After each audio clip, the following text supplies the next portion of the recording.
Hello aspirant, இன்றைக்கி எதை பற்றி பார்க்க போகிறோம் அப்படின்னா 2025 குரூப் 4 சிலபஸ் மாறுமா, சிலபஸ் என்ன அப்படின்னு கேட்குறாங்க. நான் இதுக்கு முன்னாடி 2 வீடியோலையும் சொல்லியிருந்தேன். 2025 குரூப் 4 எக்ஸாம் சிலபஸ் மாறாது, எந்த சேஞ்சஸுமே இல்லை. ஏன்னா 2026 நமக்கு போஸ்டிங் தரேன்னு சொல்லியிருக்காங்க. யோசிச்சு பாருங்கள், 2025 ஃபிப்லனா நமக்கு நோட்டிஃபிகேஷன் வந்துடும். கண்டிப்பாக ஜூன் இல்லைனா ஜூலையில் நெக்ஸ்ட் எக்ஸாம் இருக்கும். இதுக்கிடையில் எந்த சேஞ்சஸுமே இல்லை. சப்போஸ் 99% சிலபஸ் சேஞ்ச் ஆகாது. நம்புங்க, ஒரு விஷயம் நல்லா புரிஞ்சுக்கோங்க. சிலபஸ் வேறு, நம்ம படிக்கிற ஸ்கூல் புக் வேறு. சிலபஸில் இருக்க கண்டென்ட் ஸ்கூல் புக்கில் எங்கே இருக்கோ அதுதான் எடுக்க போகிறாங்க. எக்ஸாம்பிளுக்கு நீங்கள் ஜிஎஸ் எடுத்துக்கோங்க.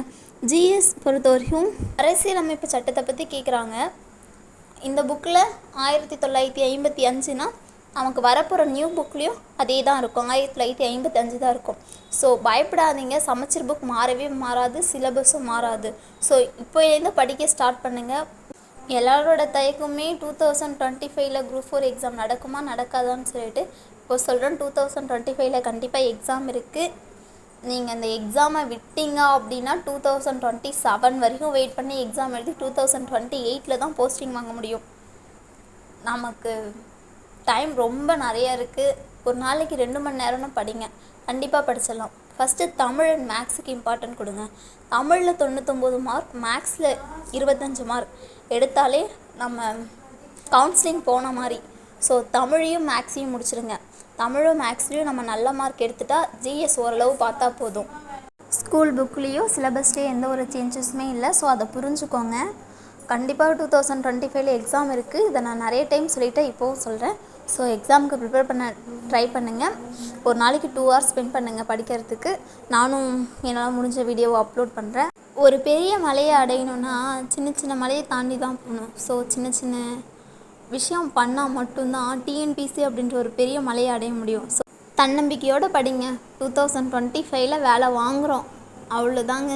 ஃபேமிலி சுச்சுவேஷன் இருக்கும், ஒரு பக்கம் ஏதாவது கமிட்மெண்ட்டில் இருப்போம், எல்லாத்தையும் ஒதுக்கிட்டு தாங்க எக்ஸாமுக்கு படிக்கணும்.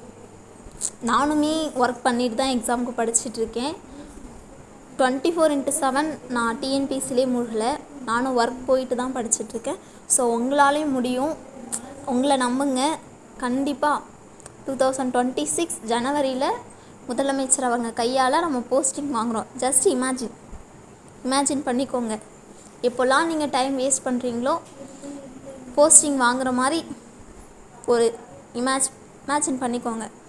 அவ்வளோதாங்க, சொல்ல வேண்டியதை சொல்லிட்டேன். நிறைய பேர் குழப்பமாக இருப்பாங்க உங்கள் ஃப்ரெண்ட்ஸ் சர்க்கிளில். உங்களுக்கு தெரிஞ்சவங்களுக்கு இந்த வீடியோ ஷேர் பண்ணுங்கள். அவங்கக்கிட்டேயும் சொல்லுங்கள் 2025 எக்ஸாம் இருக்குது, 2026 ஜனவரியில் நம்ம கண்டிப்பாக போஸ்டிங் வாங்குகிறோன்னு சொல்லி. தேங்க்யூ.